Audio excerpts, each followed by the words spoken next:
Once, gardens held secrets, wishing wells, arbors, and quiet corners now erased without a word.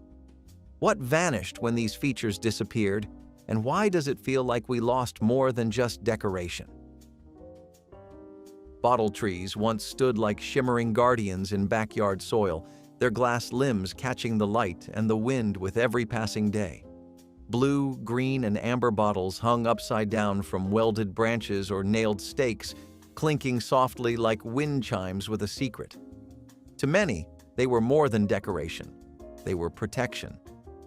Rooted in Southern folklore, bottle trees were believed to trap evil spirits inside the glass, their twisted necks and smooth surfaces sealing away bad luck before it could reach the house.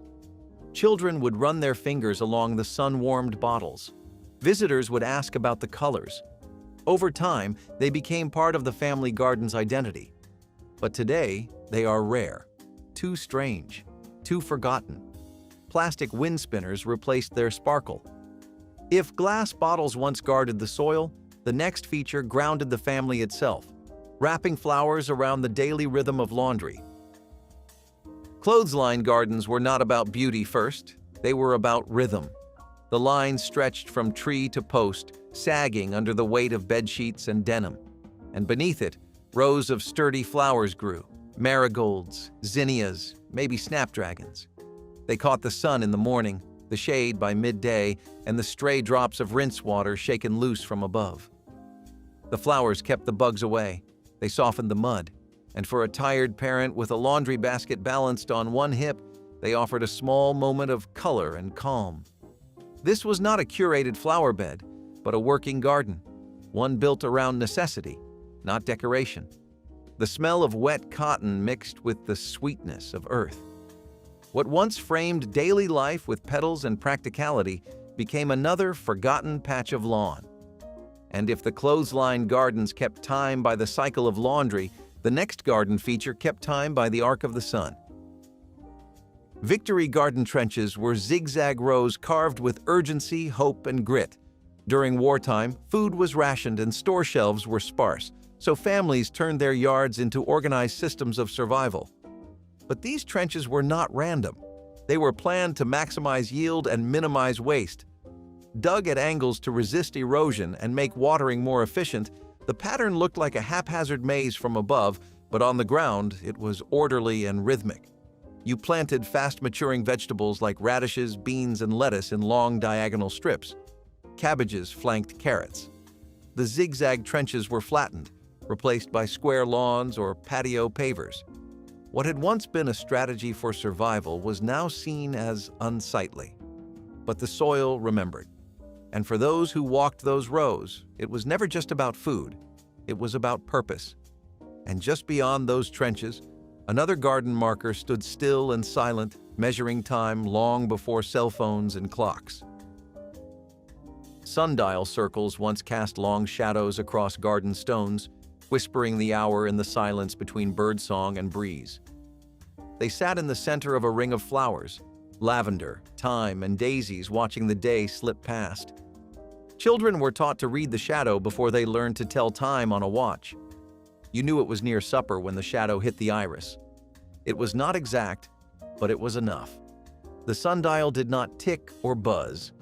It asked for patience, and the circle around it gave it dignity. Some families carved initials into the stone, marked dates, or planted their birth flower along the edge.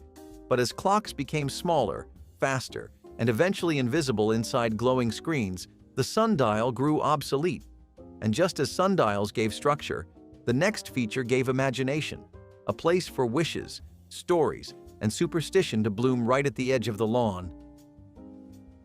Wishing wells were more than garden ornaments. They were symbols of hope dressed in wood and stone. Nestled near the front walk or tucked beside the roses, they stood with tiny roofs, hand-cranked buckets, and a hollow belly that never held water. Children tossed in pennies and whispered dreams. Guests dropped coins during visits. Some families left them empty, letting vines curl up the base. Others painted them each spring, freshening them with color and care. The well was not meant to draw water, it was meant to draw wonder. And yet, for those who remember, A wishing well in a garden was not a trend. It was a quiet belief that the yard held more than plants. It held possibilities. And if that wooden well once stood open to dreams, the next forgotten feature was built like a cage, not to trap magic, but to protect sweetness. Berry cages were once built with care and wire, their wooden frames shaped by hand and hammered into the earth around clusters of raspberries and blackberries. The cages were not just barriers, they were boundaries, quiet declarations that this patch of sweetness was worth protecting. Chickens scratched nearby, birds watched from the fence, but the berries inside were guarded from nibblers, pests, and sometimes even siblings. You ducked under the arch to reach the ripest ones, careful not to let the netting snag your shirt. Parents taught children how to pick without crushing. Today, most backyards have forgotten the ritual of guarding homegrown fruit. Plastic fencing has replaced hand-built structures. The joy of harvesting with sticky fingers and scratched arms is fading. But once, a berry cage was a promise, a labor of love. And just beyond it stood another forgotten tool, low to the ground, glass-lidded, and vital for coaxing life from soil before spring had even arrived.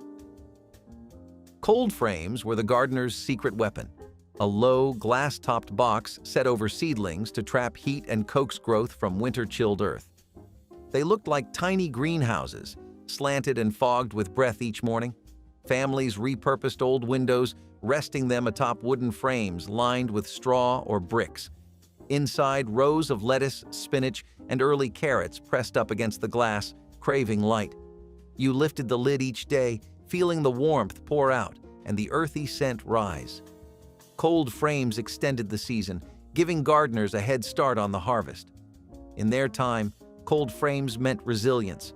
They meant working with the weather, not waiting for it. And while they warmed the first shoots of the year, another feature waited to bloom when the rest of the garden went to sleep. Plants that came alive under moonlight, just for those willing to step outside after dark. Moon gardens were planted not for the daytime, but for the hours when the world fell silent. White blossoms, silver-leafed plants, and pale blooms shimmered under starlight, glowing gently in the cool evening air. These gardens were built for quiet, for watching moths instead of bees, and for breathing deeply when the daytime heat had passed. You might remember walking barefoot along a path of pale stones, jasmine or nicotiana, trailing a scent behind you. The world felt softer there. Parents sat on porch swings. Children counted stars. Moon gardens were not flashy, but they were magic, designed with intention and care to reflect the beauty of night. Today, they are nearly forgotten. Solar lights and motion sensors dominate outdoor spaces. The slow, deliberate beauty of a garden meant only for nighttime has given way to utility. But once, when the sun dipped low, these plants stood ready to bloom in silence. And while moon gardens lit the evening with stillness, another forgotten feature marked the edges of land and labor, sturdy, simple, and carved from the countryside itself. Split-rail garden fences were not painted white or wrapped in vines. They were rugged, raw, and honest. Made from rough-hewn logs, stacked in zigzags or staked upright, they outlined family plots and vegetable rows with a quiet strength.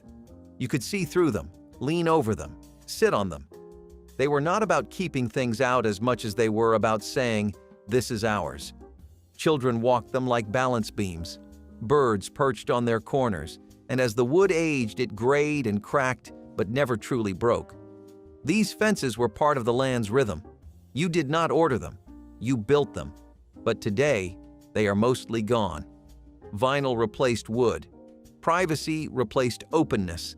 And the split-rail fence, once a symbol of humble pride, now feels like a relic from a slower, sturdier world. Just beyond where the fence once stood, though, another structure invited life. Shallow, simple, and made not for people, but for birds. Concrete bird baths once sat heavy and still in the middle of many yards, their bowls filled by hose or rain, their rims worn smooth by tiny claws. Birds splashed, preened, and fluffed themselves in the morning sun, while children watched from the kitchen window. Sometimes they cracked in winter. Sometimes moss crept up their bases. but no one minded. They were solid, dependable, and always there. You refilled them before breakfast and brushed out the leaves after storms. Some had cherubs carved into the center, others were simple pedestals. Either way, they belonged, not just to the birds, but to the memory of a yard that gave more than it took. Few people remember the feel of scrubbing algae from the basin, or the joy of seeing a robin land mid-splash. But once, they were a daily ritual. And near those bird baths, another forgotten wonder once grew. Not from seed, but from scaffolding, weaving green tunnels that children and vegetables passed through together. Treillage tunnels were the green cathedrals of the backyard, woven arches made of string, wire, and old wooden stakes draped in vines of beans, gourds, and morning glories. They were built by hand, one line at a time, carefully trained to create a tunnel of life that seemed to grow taller each week. Children ran through them, brushing past dangling squash or purple runner beans. Bees buzzed low, leaves curled around the framework like fingers, pulling light downward in soft dapples. Sometimes a trellis would collapse after a rainstorm, and the family would rebuild it by evening. But in their time, they were wonder made practical, part shelter, part food, part play. And just beyond these tunnels, often catching the wind and the eye, stood another forgotten marvel, something that moved, squeaked, and shimmered while drawing life from deep below. Windmill pump gardens turned function into beauty. A tall, skeletal frame stood at the edge of the property, its metal blades spinning with every breeze. Below it, a spout fed water to troughs, hoses, or tin pails waiting near the base. The windmill pumped life into the soil, but it also towered like a sentinel, creaking, spinning, whispering across fields. Families checked its movement like a weather vane. Children sat in its shadow. Garden beds nearby thrived from its flow, while neighbors measured wind speed by the rhythm of its spin. Some were painted barn red, others left raw and gray. In storm seasons, they swayed like dancers and groaned like gates. Over time, electric pumps replaced the need, and the old windmills were taken down or left to rust. Now they stand only in memory or in rural landscapes untouched by time. But once, they made the garden feel alive, responsive to the sky. And just beyond where the blades turned, another structure waited with sweetness in its beams and heavy fruit dangling from its wooden ribs. Grape arbors were tunnels of shade, scent, and quiet treasure. Made from cedar posts or salvaged wood, they formed simple archways that dripped with Concord grapes each late summer. You walked through them barefoot, the dirt cool and packed beneath your feet, reaching up to pinch a bunch from above. The air was thick with bees and that sweet smell of ripening fruit. Parents canned jelly from the harvest. Children stuffed grapes in their cheeks like marbles. Every family had its rule. Pick what you can reach, leave some for the birds. In spring, the arbor was bare, gray, and skeletal. By July, it was green and humming. Grape arbors were part architecture, part promise, a place where food and family met in dappled light. But today, most yards have lost the patience for climbing vines and yearly pruning. Arbors have been replaced by pergolas, trellises by patio umbrellas. The ritual of waiting for fruit overhead has vanished. And just behind where the arbor once stood, another tool worked silently, tucked behind the house, catching rain before it ever hit the ground. Old-fashioned cisterns were the quiet guardians of the homestead. Usually hidden behind ivy or shrubs, they collected rainwater from sloped tin roofs and funneled it into deep stone or concrete wells. A heavy lid, a rusted pipe, maybe a tin bucket hanging nearby. They looked simple, but they were vital. The water they stored fed gardens, bathed hands, and filled watering cans before the advent of outdoor plumbing. During dry spells, families measured every drop. Children were taught never to waste. The cistern was not decorative, it was survival. In winter, it froze. In summer, it saved. Some even grew moss or vines around them, letting the structure disappear into the yard itself. Today, rain barrels exist, but few remember the true cistern, the kind that sat for decades, gathering quietly and offering freely. The sound of water sloshing in the dark, the echo of a ladle dipping deep. These are memories of a slower, more careful time. And in the beds that surrounded the cistern, a different kind of garden once bloomed, colorful, chaotic, and bursting with both flowers and food. Cottage garden mixes were never designed. They were inherited, planted with instinct and love instead of blueprints. Marigolds grew next to tomatoes, beans curled around sunflowers. Patches of parsley sat beneath cosmos and hollyhocks. It was messy, vibrant, and full of motion. You could smell basil and mint just by brushing past. Bees worked hard, butterflies floated lazily, and birds darted through tangled stems. There were no rows, no borders, just layers of scent, color, and usefulness. Everything had a role, whether edible, fragrant, or simply beautiful. Grandparents passed seeds down in envelopes. Children watered with chipped mugs, and the garden shifted year to year, never quite the same, but always familiar. Today's gardens are cleaner, boxed in, controlled. Raised beds, edging, spacing rules.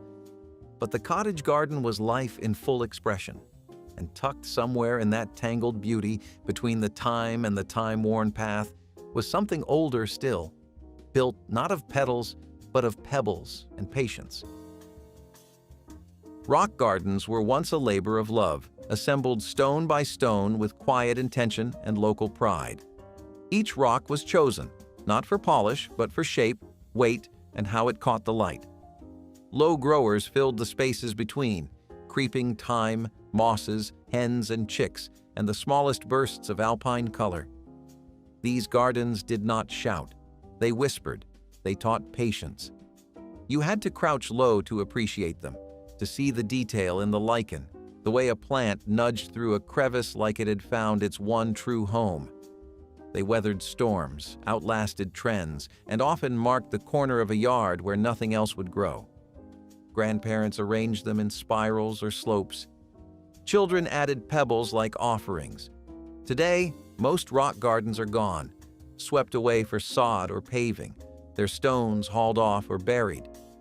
But those who remember know, these gardens were not about show. They were about endurance, and if rocks taught stillness, the next garden feature taught precision, braiding order from herbs and shrubs in patterns too perfect to be accidental. Knot gardens were living embroidery, stitched into the soil with lavender, rosemary, and boxwood.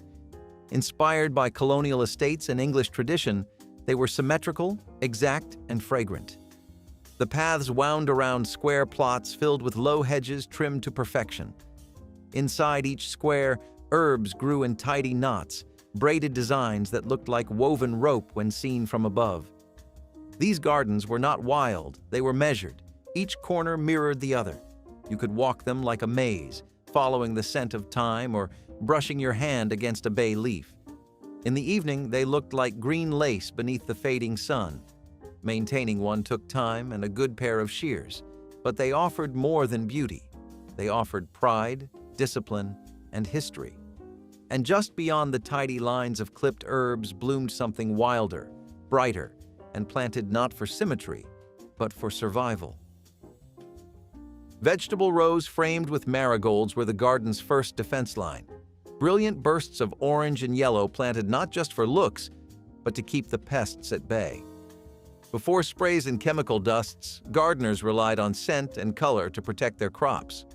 Marigolds repelled nematodes and aphids, their sharp aroma standing guard over tomatoes, cucumbers, and beans.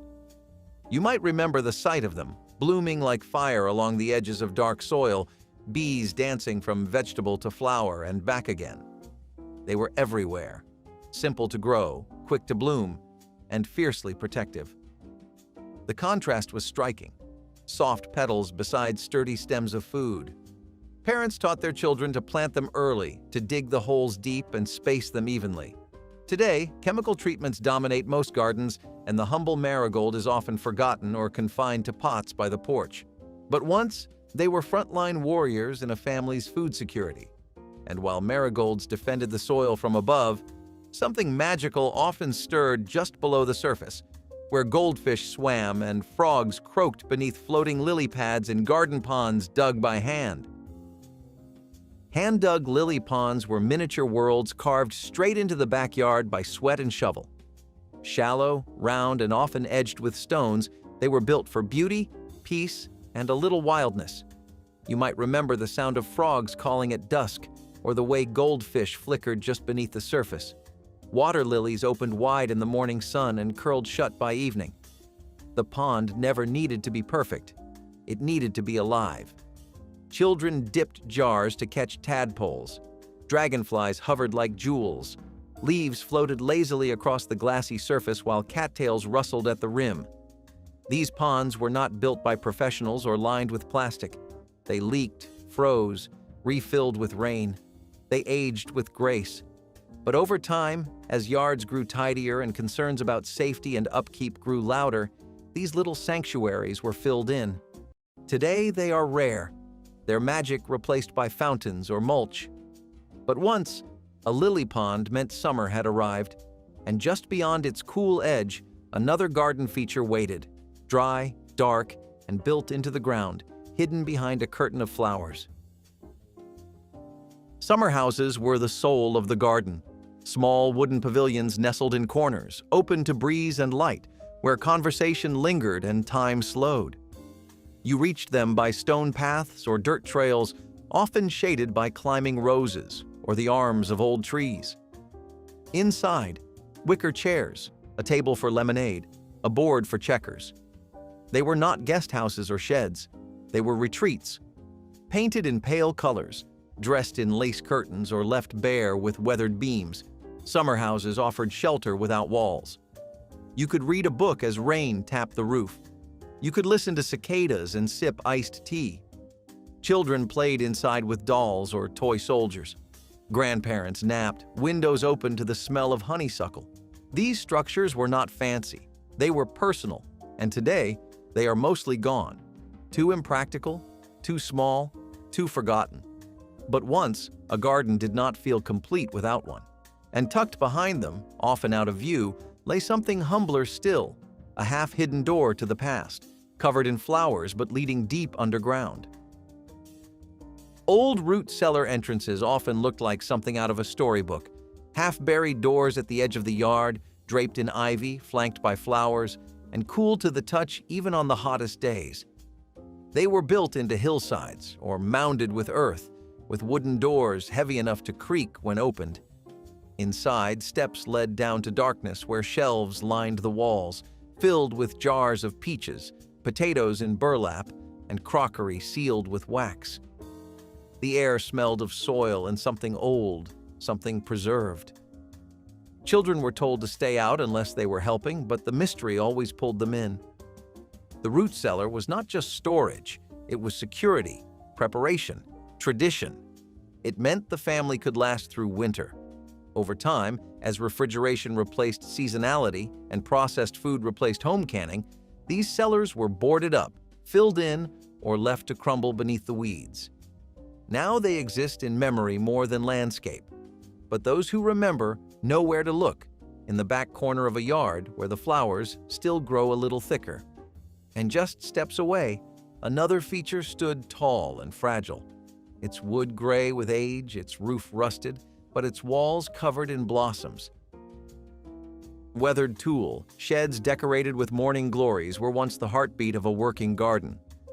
The shed leaned slightly, its paint peeling and door hanging crooked, but it held everything: rakes, twine, clay pots, a folded lawn chair, and forgotten tools from grandparents' hands.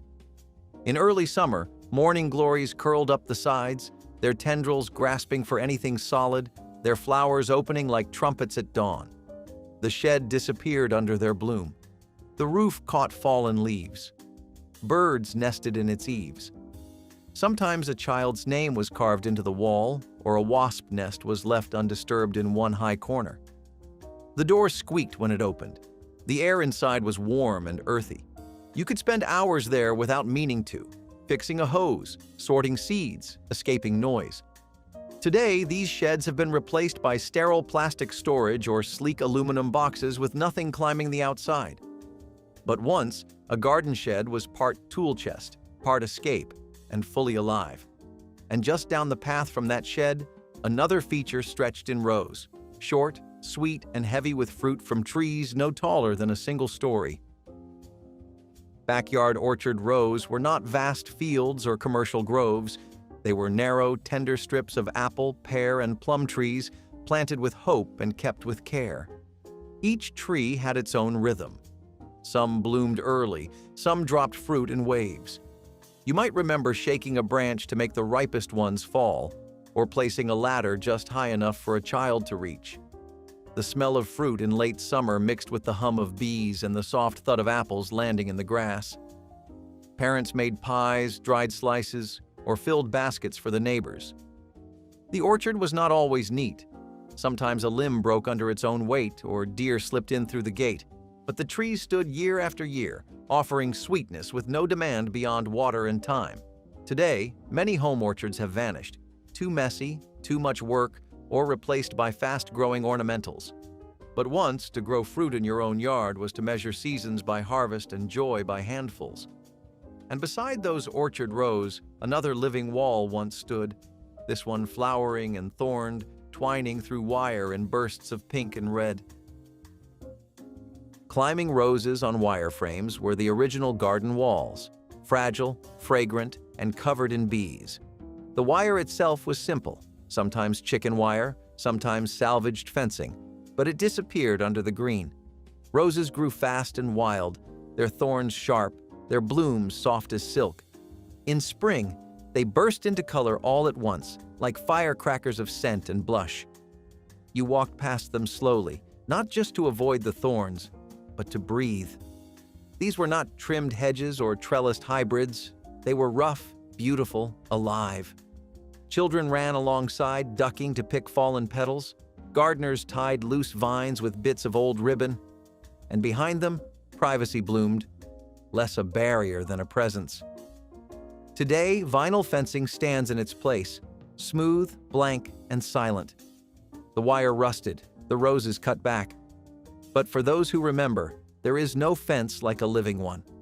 And just beyond that flowering wall, another divider once twisted and bloomed, thick with perfume, tangled like memory, and loud with bees. Honeysuckle hedges once lined the backyards of modest homes and country roads, forming natural walls that hummed with life. The vines grew fast, clinging to old wooden fences or forming hedges all their own, their blossoms dripping gold and cream in warm months. Children pinched the flowers and sucked the nectar, a tiny reward known only to those who had tried it. But as chain-link fences and uniform hedgerows replaced it, the living wall fell out of favor. Too wild, too messy, too much. Today, it is rare to see a honeysuckle hedge stretching the length of a yard, but the scent can still stop you in your tracks.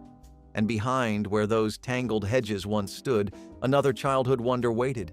A garden feature designed not for flowers or food, but for getting deliciously, joyfully lost.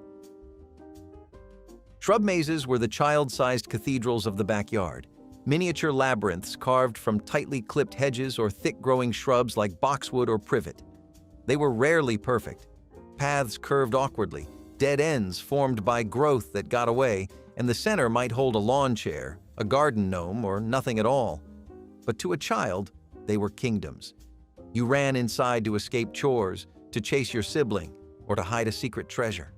The leaves brushed your arms as you turned corners, breath held, pretending to be lost. In truth, you always found your way back.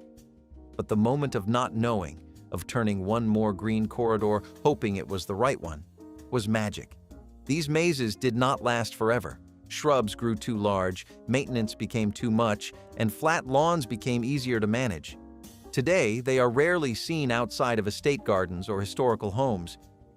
But once, a backyard maze gave children a world of their own, made of leaves and laughter. Just outside those leafy walls, planted at the edge of gravel paths or wide porches, sat something heavier, ornate, proud and cold, even in the summer sun.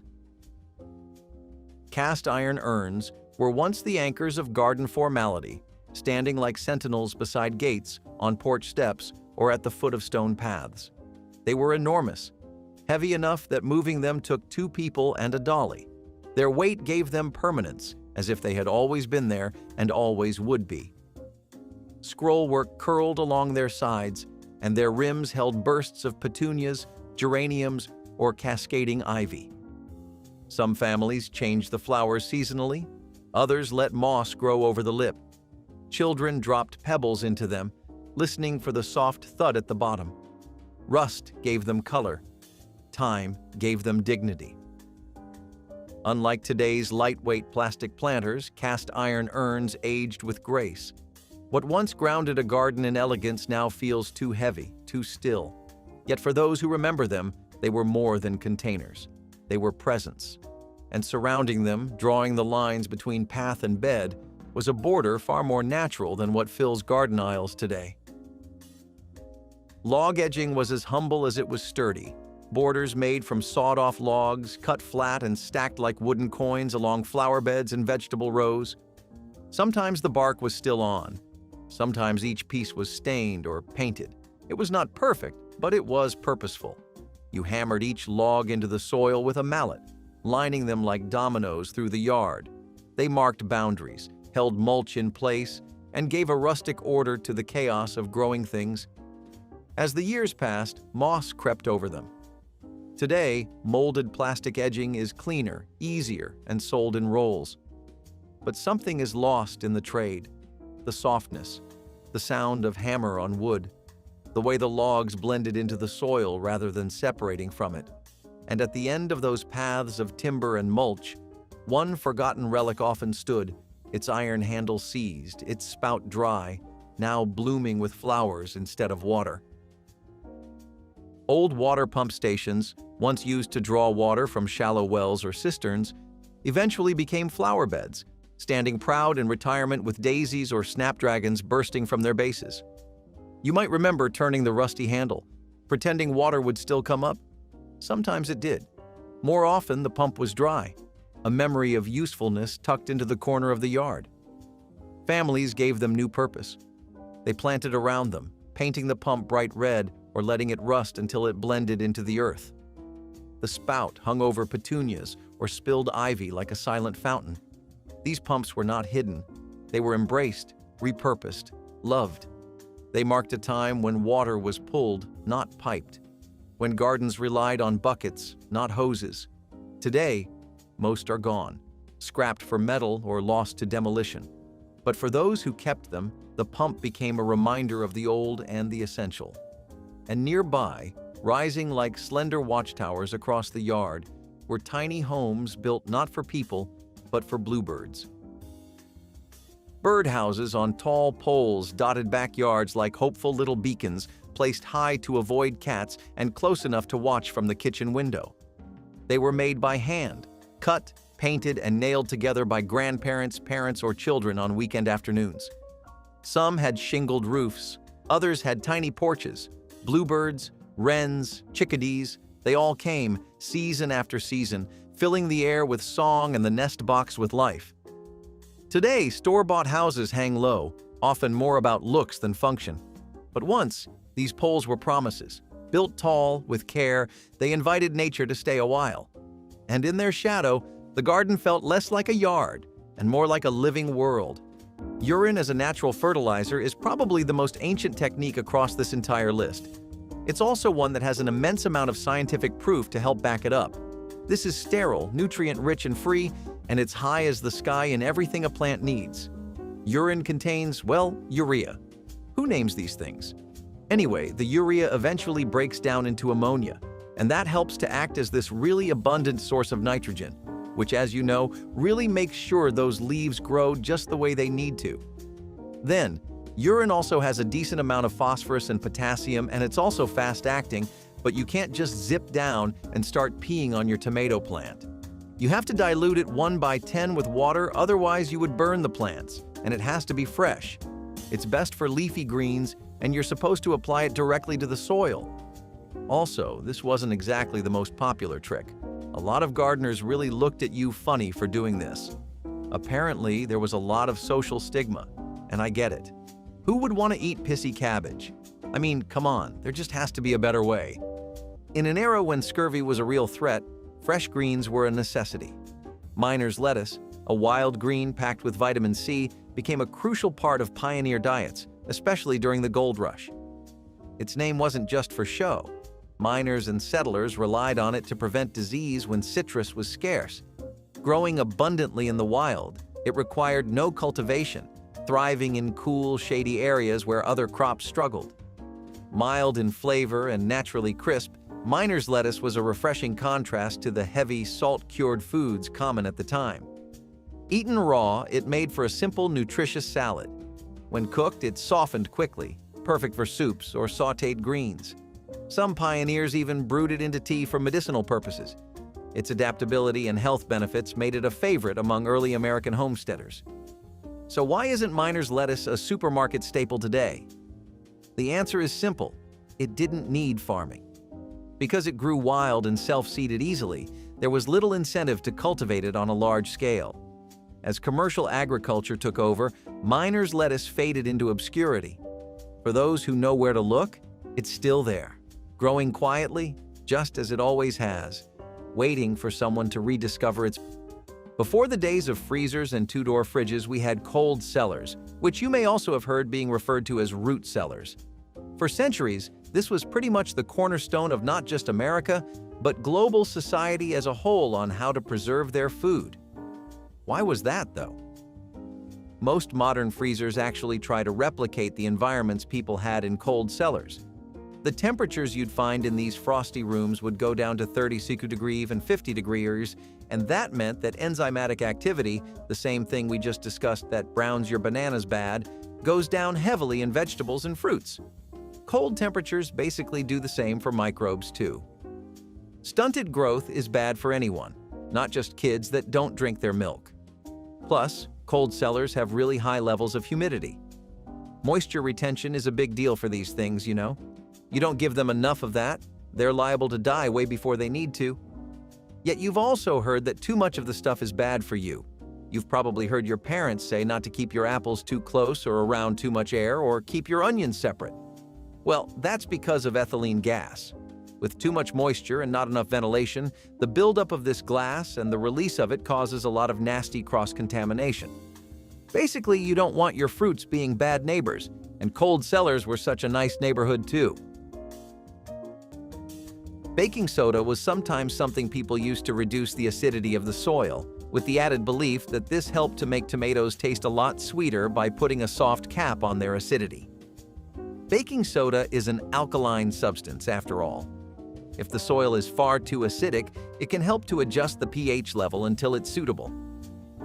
Some gardeners really believed in lowering acidity, especially with tomatoes. They thought the technique essentially helped to produce sweeter tomatoes, but this isn't actually all that true. The sugar content in tomatoes is something that's decided mostly by watering habits and the variety, so this is definitely a case where nurture is more what the situation needs. Most gardeners did realize that this was not a substitute for fertilization and/or active care, though. It was just something they used to help give it a small Band-Aid fix, and it's not like they were dumping heaps of soda onto it. This one's a bit of a miss, more or less. It's a small fix, but it's also a bigger myth than anything else. I'm not really sure how I feel about baking soda going into my crops, though. I mean, you already hear way too much about all these microplastics taking over everything, right? For centuries, before the potato took center stage in kitchens across the world, another root vegetable quietly dominated the dinner table. Skirret, a sweet, multi-rooted plant, was once a favorite among European settlers and early American farmers. Unlike the starchy single-tuber potato, skirret produced clusters of thin, white roots, packed with natural sugars and a subtle nutty flavor. Highly valued for its cold tolerance, skirret thrived in poor soil and survived harsh winters when other crops failed. Cooks found endless ways to use it. Boiled, roasted, or mashed, it was a versatile ingredient that paired well with butter and spices.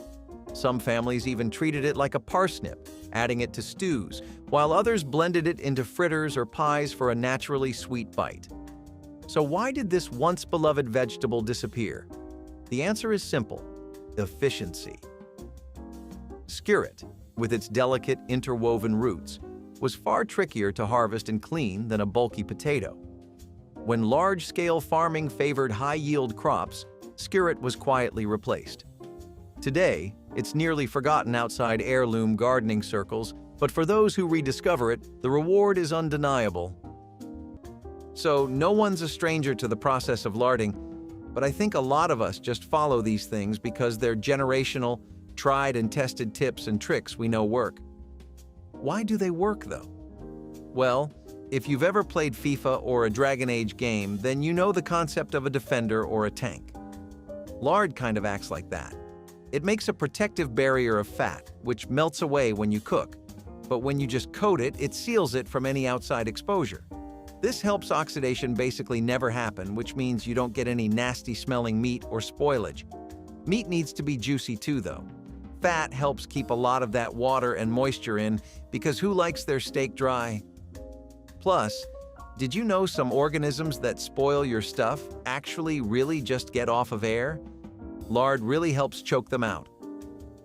When we were living in colonial times and people were still immigrating to the South and West, larded meats were even a sign of luxury and were a big part of our culture.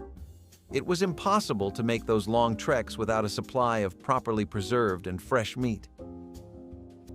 Magnesium sulfate, or otherwise known as Epsom salt, was actually a really fantastic little gardening tool that helped boost magnesium levels exponentially. It was critical for photosynthesis and the overall state of the plant. And magnesium is something that plants desperately need. It basically helps them produce as much chlorophyll as they can safely pump out. And if you don't remember what chlorophyll is, it's just what makes plants green. It does more than, though, it's responsible for why they absorb light, as it helps to provide energy. So if something's boosting this, then it's essentially just providing a raw power upgrade to the plant. It doesn't just make the base of your crop stronger, it also really helps boost flower production and fruit production. Peppers are a crop that really rely on magnesium for blossoms and fruit set, and this also helps to prevent blossom end rot. While that's more an issue thanks to calcium, as we went over, this also helps give a small little protective edge. So all in all, Epsom salt's a real bro.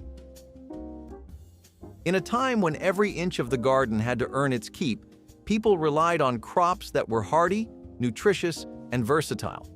That's where Scorzonera, a lesser-known cousin of salsify, came in. Often called black salsify because of its dark brown skin, it wasn't the most attractive vegetable, but it made up for that with its mild, nutty flavor and impressive resilience. While other plants wilted under harsh conditions, Scorzonera thrived, even in poor soil and cold temperatures. Packed with fiber, vitamins, and minerals, it was known to aid digestion and was even considered a natural remedy for ailments like inflammation and fatigue. Unlike some root vegetables that became woody over time, Scorzonera stayed tender, making it a reliable choice for soups, stews, and side dishes. Cooks often boiled it, sautéed it in butter, or creamed it for a dish reminiscent of asparagus. In some regions, the young leaves and shoots were eaten as well, making it a two-in-one crop. So why did Scorzonera fade from American tables? Convenience. Peeling its thin, sticky skin was time-consuming, and as supermarkets pushed for picture-perfect vegetables, this unassuming root was left behind. Curing with nitrates has been another way of preserving meat. They did three things, and they did them really well. Those were preserving your meat's color, killing off any bacteria, and enhancing flavor. Pretty good all-rounder, right? Turns out, we used to deal with a pretty nasty illness known as botulism, which happened thanks to the rampant growth of Clostridium botulinum in meat. Lots to pronounce, but the gist of it is that this foodborne illness goes bye-bye when you cure meat with nitrates. Myoglobin in meat reacts with nitrates to overall just wipe out scores of bacteria. It's a real bloodbath if you look at it through a microscope, really. What's up with the color thing, though? Nitrates can actually help keep your ham, bacon, or whatever it is looking really vibrant and fresh, and that's all because it's a damn good curing agent. Oxidation is a real pain, and it can happen to you or any food you love. Nitrates have become so common now that we actually can't tell they enhance flavor anymore, but they do. Try having meat with none of that stuff put in. You'll immediately be able to tell the difference. It's because nitrites break nitric oxide down and form flavor compounds with amino acids in meat. This basically is what enhances its umami flavor and is something that industries keep trying to do to push certain flavor profiles forward. They're after you. Rotten bananas for roses are a fertilizer trick that actually grew to be a really beloved and popular gardening hack. Bananas are something that are rich in potassium and phosphorus, and they help to really promote strong blooms and healthy roots. This is because they're high in all the goody good stuff we've been going over so far, while also being really fast at breaking down. Basically, this is nature's idea of giving your plants a fully organic pick-me-up. It's like caffeine for them, really. The only downside is that it can really draw in pests like fruit flies and ants on the surface. What farmers would do to get around that little disadvantage was they began to make banana tea by soaking the peels in water. They would do this for a few days and then use the liquid as a drench for the soil, and this would help ensure that no rodents were attracted. As good of a trick as this sounds, I'm just not sure. I think I like my bananas too much to spend them on crops. What about you? Would you ever try growing roses with rotten bananas? Or better yet, would you ever try giving someone roses grown by rotten bananas? I know I wouldn't. But hey, that would be a pretty nice little Valentine's gift, or at least a memorable story, right? Before the carrot stole the spotlight, there was another root vegetable filling soup pots and roasting pans across America. Parsnips, with their pale skin and naturally sweet flavor, were once as common as potatoes, valued for their ability to survive the winter and grow in poor soil. Unlike carrots, which were selectively bred to be uniform and mild, parsnips developed a deeper caramel-like sweetness when roasted, making them a favorite in hearty stews and side dishes. In early American kitchens, parsnips were boiled, mashed, or even baked into cakes and breads. Before sugar was widely available, their natural sweetness made them a go-to ingredient for desserts. Farmers loved them for their ability to withstand frost. Cold weather only intensified their flavor, making them an essential crop for families relying on garden produce to last through the season. So why did parsnips fall out of favor? The answer lies in convenience. Carrots, with their smoother texture and faster growing cycle, became the go-to root vegetable, while parsnips, slower to mature and trickier to harvest, were gradually pushed aside.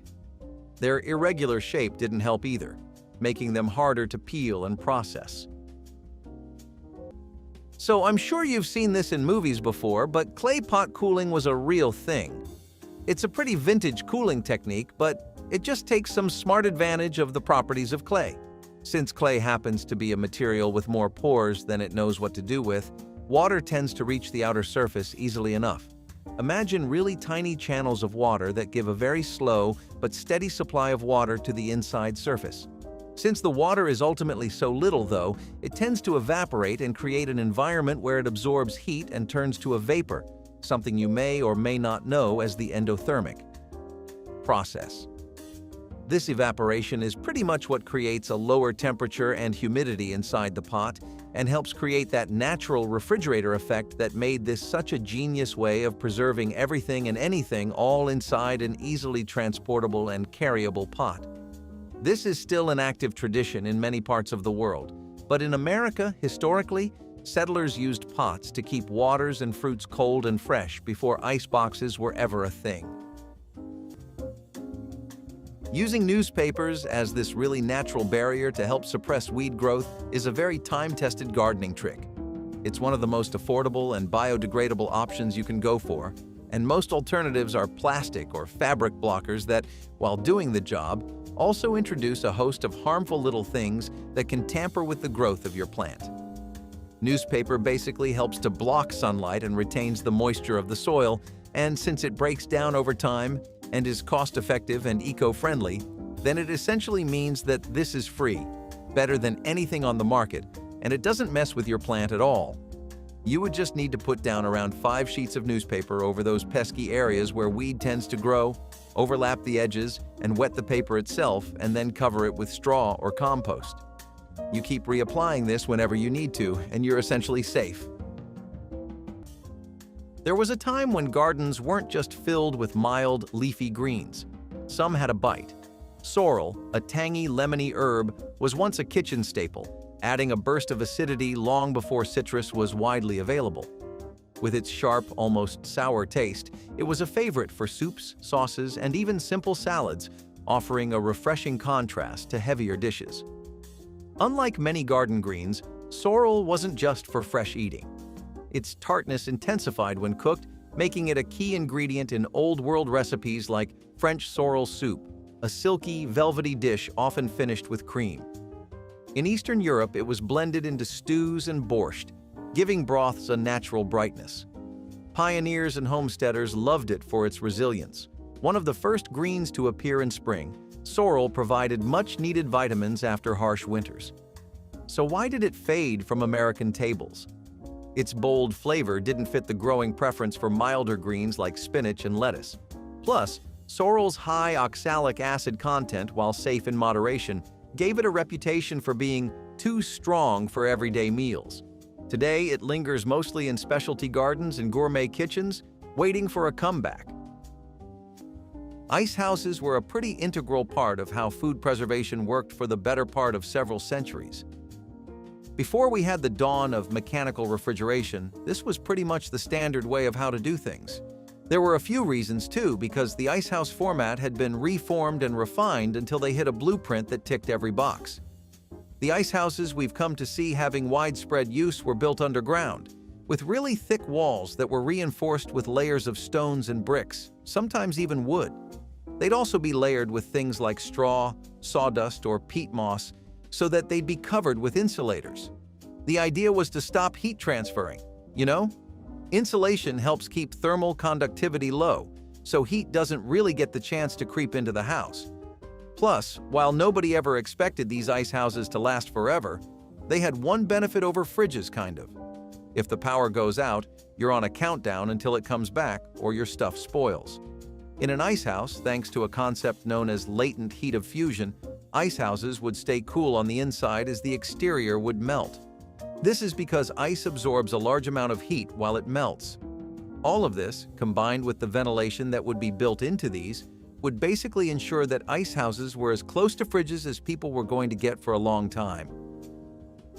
Digging a trench for watering is a very ancient irrigation method that's worked not just for our valued American farmers, but pretty much every civilization that's ever relied on farming. That just happens to be all of them, by the way. A watering trench is dug alongside plants, and it has to be really shallow. This basically does one thing: it helps redirect water so it can effectively and efficiently reach the roots. If you've never seen a rice paddy field grow, this is something they very commonly do for it to help redirect sources of water towards the paddy. This helps to reduce wasted water, as the flow of it hits the roots directly and keeps them away from areas with high amounts of sun exposure, which is really not what they need at all. It also encourages deep root growth because the plants develop way stronger roots by reaching downwards for moisture. It helps to prevent runoff and erosion, and it's also just some fun work. It feels like you're really manipulating the land, And it's not that hard.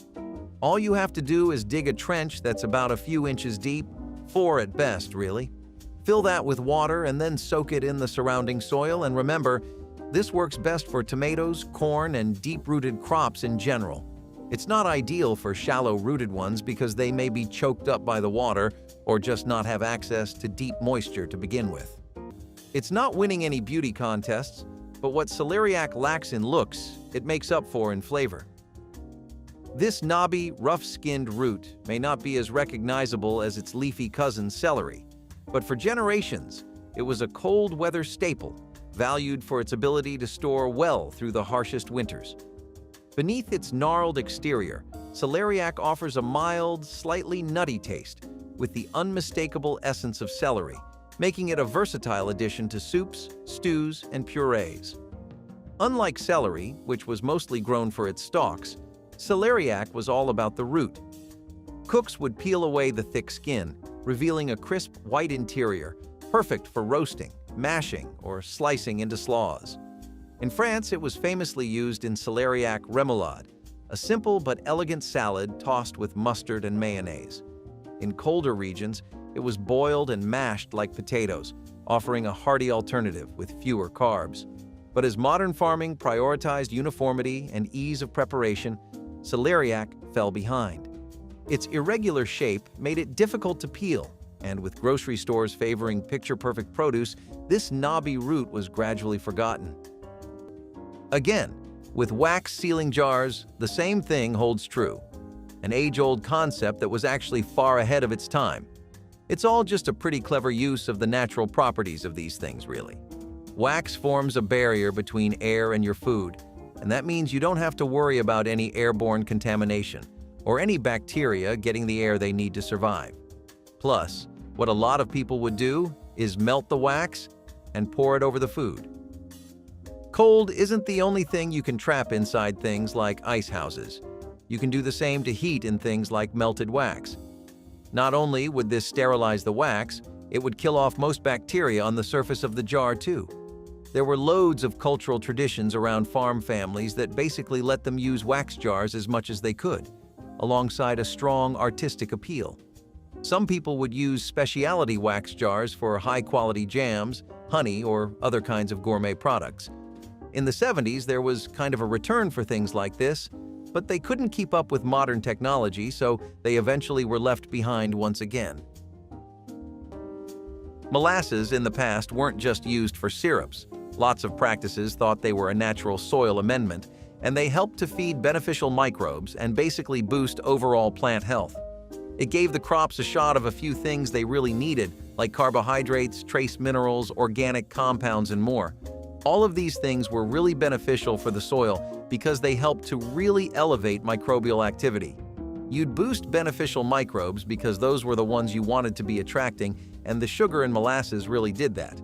It also helped to make the soil stronger and gave it a lot of micronutrients it needed. Just a tablespoon or two of unsulfured molasses was enough to do the trick, but the downsides were that overuse wouldn't just have the opposite effect, i.e. promoting growth of microbes that you don't need, but it would also attract ants and other kinds of rodents and pests if you happen to spill it on the leaves.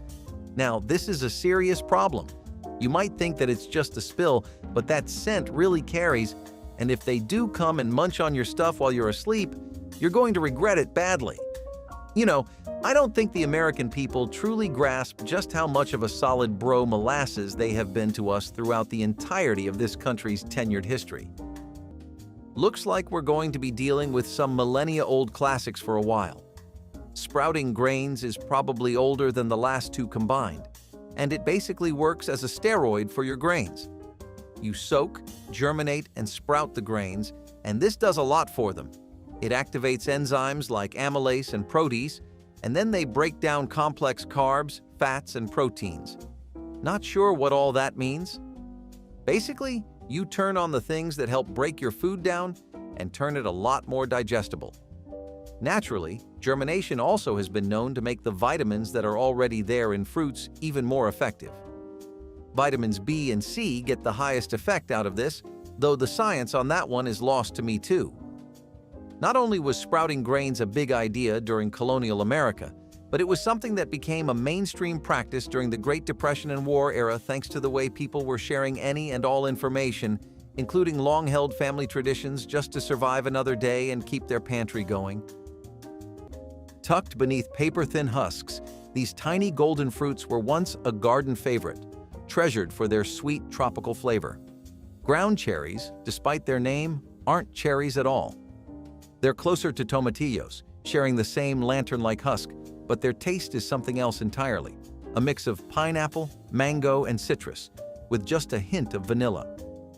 Generations ago, they were a staple in backyard gardens across America, particularly in the Midwest and Appalachia. Hardy and low maintenance, they practically planted themselves, falling to the ground when ripe and sprouting new plants the following season. Kids would pluck them straight from the vine for a snack, while homemakers turned them into jams, preserves, and pies. Some even used them in chutneys and salsas, their sweet tart flavor pairing perfectly with savory dishes. But as commercial farming favored crops with longer shelf lives, ground cherries all but disappeared from grocery stores. Their delicate husks and short storage time made them difficult to mass produce, and without widespread availability, they gradually faded from American kitchens. Today, they remain a rare find outside farmers' markets and home gardens. Share the garden feature you miss most in the comments. Then like, subscribe, and help us keep these lost landscapes alive.